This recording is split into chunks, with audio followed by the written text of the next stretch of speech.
During my college years, John, my best friend and roommate, and I were inseparable. We shared a living space and spent nearly every day together.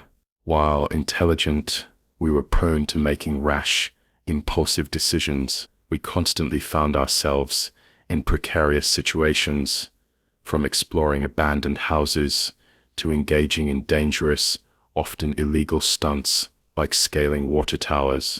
One night, we decided to embark on a comparatively less risky adventure, exploring the woods behind our town in the dead of night. We hoped for an adrenaline rush. Our small town was encircled by woods, but we specifically chose the backwoods because it was an area most people avoided. Even me and John had never been there before. A huge portion of the town on that side was abandoned due to a big fire from decades ago. And because there's nothing else over there, the woods on that side were kind of abandoned too. No trails or anything. We packed up some flashlights and headed out there. It was a 30-minute walk from the campus to the back of town, in 10 more minutes, through the burnt sections to get to the forest. With the coast clear, we took out our flashlights and headed into the trees. Just a couple minutes in, the lights from the town were completely gone, and it was just the faint moonlight in our small flashlights to lead us through the woods. For the first 20 minutes, the initial thrill of entering a dark forest at night faded. It was quiet, with nothing but trees in sight, no abandoned structures or unusual signs. Then, unexpectedly, John spotted a light in the distance, cutting through the darkness between the trees ahead. It was clearly a flashlight, not a flickering campfire or a natural light source, and it was strangely low to the ground. As we got closer, we realized it was indeed a flashlight, simply left on the ground with no one nearby. There was no other indication of a campsite, suggesting it was a regular electric flashlight. Someone must have been holding it recently, perhaps even that night, or its batteries would have died. We couldn't fathom how someone would forget or drop a flashlight and not notice, especially in a pitch-black forest. This led us to believe that it was likely dropped while someone was running, and if they didn't come back for it, they must have been running from something. I felt a chill run through me, which should have been our sign to get out of there. But that little bit of adrenaline creeping into our veins as we shined our lights around was kind of what we were looking for. We decided it would be best just to leave the light though, just in case it wasn't what we thought it was, and someone was going to come back for it. I led the way deeper into the woods, while John followed close behind. Both of us now wanted to see what else we could find out there, sort of hoping to piece together the full story behind that really odd find. Not even 2 minutes after leaving the area, the light was in. There was a sudden crack behind us. It was several, like 3 or 4 sticks, cracking in succession somewhere, just 20 or 30 feet behind where John was standing. We both whipped around and looked, but saw nothing. Definitely kept our nerves up though. We walked another 5 minutes before suddenly hearing that same sort of sound again from just behind John. I swore it sounded like someone quickly running along the forest floor, but again we saw nothing at all. After the second encounter, our usual thrill was replaced by genuine fear. This felt like real danger, a stark contrast to our typical stunts. We couldn't believe this was happening, especially since we thought this was a relatively safe venture. What were the odds of encountering someone in the woods, in the dead of night, and in this particular area? We still weren't 100% sure it was a person we kept hearing, but it certainly sounded like it. It happened 5 or 6 times before we heard it again, turned, and just caught a glimpse of a shadow moving out of the light and behind a tree. John must have seen it too, because we both froze, staring at the spot for a long, silent moment. 10 seconds later, a figure subtly moved its head, peering the tree at us. Without a second thought, we bolted, veering to the side before turning back. The way we came from, I'd say we sprinted through the trees for 5 minutes straight, before slowing down to catch our breaths. We then walked with our flashlights on the dim setting, all the way back to town. Oddly, we both realized we never saw the flashlight on our way back. Maybe that guy must have picked it up and turned it off. We walked back to campus and just couldn't believe what happened. Who was stalking us out in the backwoods at night? Just didn't make any sense. Now, neither of us can confirm this had anything to do with what we experienced, but a few days later, the town got word of a missing person, last seen heading toward the back of town. There's no saying if they went missing back there or in the woods, or if they possibly had something happen related to what we experienced. I guess it's just the thought of what we might have stumbled upon in those woods that I find so disturbing. Had we let the strange man continue stalking us, or had we continued even deeper into the forest, I don't know what we would have found or if we would have made it back. A few years ago, I moved from the far west coast, about 1,000 miles inland. The drive was through the northern part of the US, so not your main highways that everyone takes through the country. These were much less used, and unless you're going to all the main cities to get where you're going, you probably have to take several side roads. It was a scenic drive at least, but after making it back and forth multiple times, its effect sort of wore off. This was on my last time making the drive, with the final leftovers from the move stuffed away in my trunk. I did a whole day of driving, making it to a small town, and taking a nap around 6 p.m. I woke up at 9 p.m.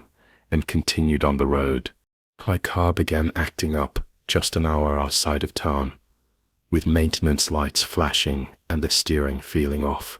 It worsened over the next 5 minutes, becoming undrivable. I pulled onto the gravel shoulder, frustrated by the inconvenient timing. It felt like a cruel joke that this happened so far from any town. Having driven this route before, I knew there were no towns for an hour in either direction, and no cell service, surrounded by woods, and not a soul on the road. I slumped in my seat, taking a moment before getting out to inspect the car. Despite knowing nothing about cars, I hoped for an obvious fix. There wasn't one.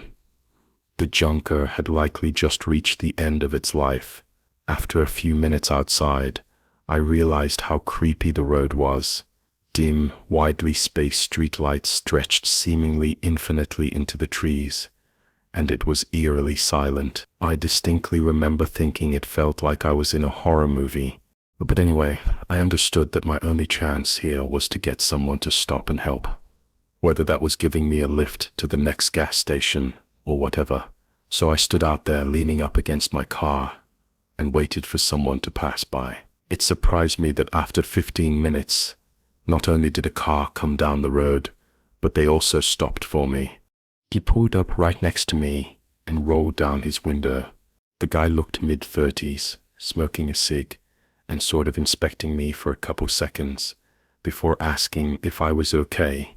To be fair, it made sense for him to be skeptical of picking up some random person on the side of the road. I told him about my car situation. He took another few seconds to think as he did. He kept checking his mirrors, and maybe it was just a gut feeling of mine, but something felt real off about the sky. This wasn't exactly the time to be picky about who helps me, but all the alarms in my head were going off to not get in the car with him. Well, why don't you hop in? I'll give you a lift to the next town. I wouldn't mind helping a folk out tonight. I paused for a second, not sure how to reject his offer. I've actually got a buddy on his way. Should be just a few minutes out. Sorry, I should have mentioned that. The guy nodded and gave a not-so-friendly smirk, then quickly pulled away and vanished down the road. That reaction was all I needed to know. I made the right decision. However, that was the last car to come by for the entire hour. Maybe longer. I didn't think I was on that desolate of a road But I guess I was, and it being the middle of the night didn't help. I was practically falling asleep against the side of my car when headlights came down the road. This time from the direction I was headed in. I waved to get their attention, and they slowed and pulled up to me. Oddly, the car looked familiar, like the same one that had stopped by an hour ago, although I didn't really look at it too hard. So it could have been just any other dark black sedan. They all looked the same to me anyway. Plus, when they rolled down their window, it was a woman driving. She looked like maybe late 20s. Right away, she asked if I needed help.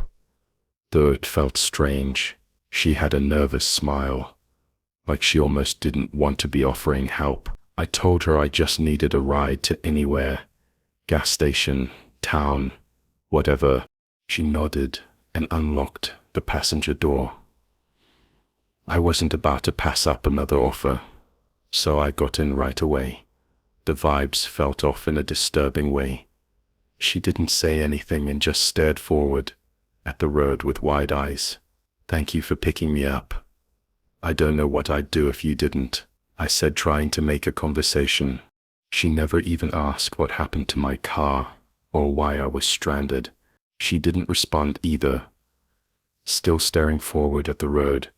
Something was really strange about her, but I couldn't quite pinpoint what it was. So I sat back and tried to rest a little while.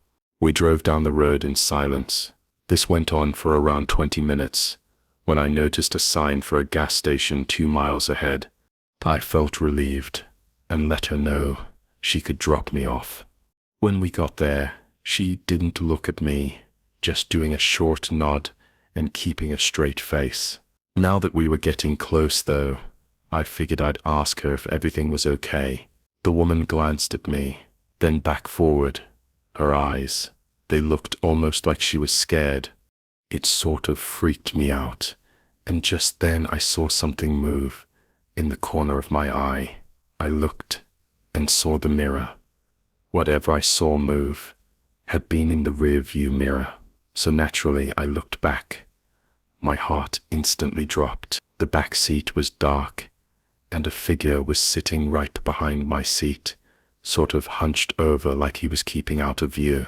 As soon as I looked at him though, he sat up straight, and I could just make out that it was the same guy that stopped on the road earlier, the one I refused to ride, and he looked furious. I quickly looked forward and saw the gas station up ahead, telling the woman to pull in and drop me off immediately, but she wasn't slowing down.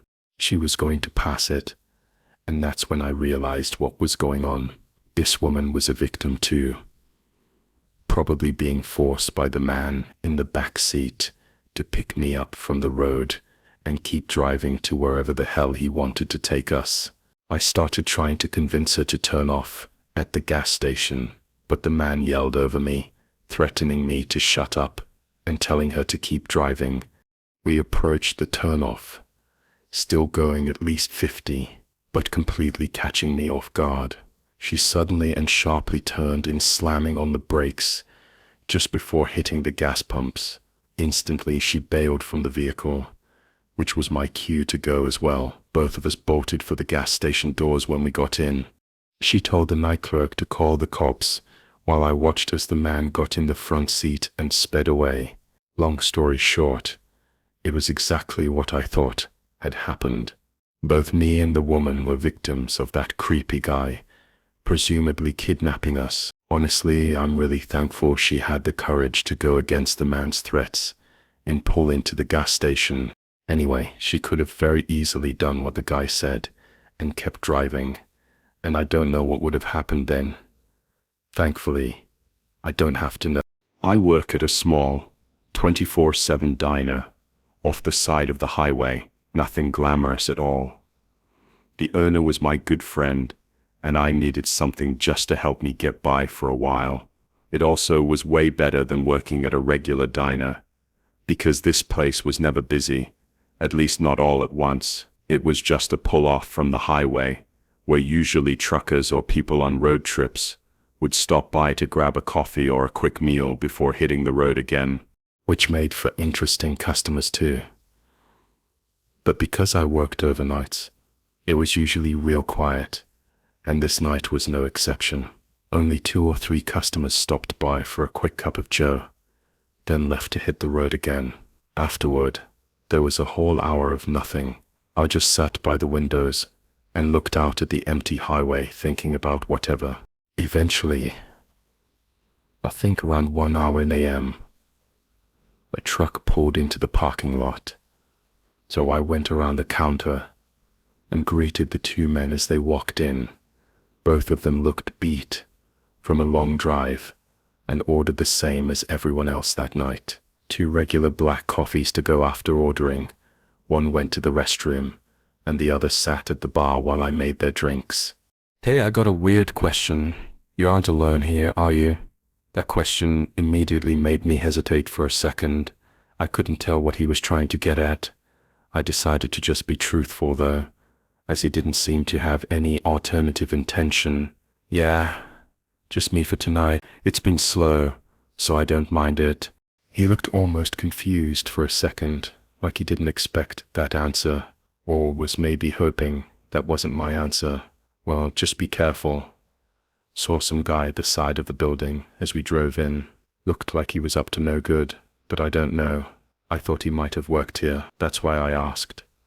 I thanked him for letting me know, and by then the other guy came out of the restroom. I gave them both their coffees, and they headed out, pulling back onto the highway. After they left, I went back up to the window and looked out at both sides of the parking area, but it was all empty. Also, I had been watching outside all night. I would have seen if someone else had come into the parking lot, and we only had parking in the front, so their car would be out there. The guy didn't feel like he was lying though, and after a minute, curiosity got the better of me. I went outside and looked around the building. I didn't see anyone, so I walked around the entire place. There was nothing. It did feel a little bit creepy out there, with the dark woods surrounding the building, so I didn't test my luck. I went back inside. Surely the trucker just thought he saw something that wasn't actually there. I mean, he did look tired, and obviously he meant no harm by it. I kept my eyes open. From that point forward though, the diner stayed dead. No customers, and really not many cars passing by on the highway either. Made for a real slow night. I did some of the dishes and swept up around the floor, then took a break and went to the restroom. For a minute, I was on my phone, so I was definitely taking my time. But at some point, while I was in there, I heard a door open. I quickly finished up and headed back to the floor. "Welcome in," I said in my typical enthusiastic customer service voice as I walked out to the diner, but immediately stopped in my tracks when I looked up. Nobody was at any of the seats. After a second, I nervously walked around the floor, but still there was nobody inside. I knew, without a doubt, I'd heard the door open. Obviously, it was a sound I was very familiar with. I went over and pushed it open, looking around outside as well. No cars. I tested the door a couple of times and it definitely wasn't flimsy, like it wouldn't fly open on its own, and it wasn't even windy out. I felt my stomach tighten. Couldn't help but think about that trucker saying someone was creeping around by the building. Maybe there really was someone. I quickly tried to shut my mind off from getting too paranoid and decided to finish up the dishes. Surely I was just scaring myself. I thought I stayed there behind the counter and scrubbed all the leftover dishes from the earlier shifts through the clanking of all the dishware. I suddenly heard something else. It sounded like something moving. I quickly turned off the water and put down the plate. I was cleaning. I heard it again before I could get around the corner to go check out what it was. A man came around the corner. He walked from the back room. This guy looked 40, with a grayish beard and medium messy hair. He wore a navy blue disheveled hoodie. He smiled and sat down at the bar seat while I just stood there stunned and unsure how or what he was doing back there. Of course, I wanted to ask, but I was scared what answer I might get. "I'll have a coffee, please," the guy suddenly said, breaking the silence. I nodded and reluctantly started brewing it. I could feel his eyes burning into the back of my head as I faced away from the counter. I just hoped if I got him what he wanted, he would leave. I handed him his drink, and he smiled. "Just you here, huh? I bet it gets lonely. Doesn't seem like many people come around here at this time of night." Sometimes, I guess. But it's not too bad. I really hated every second of this guy being here.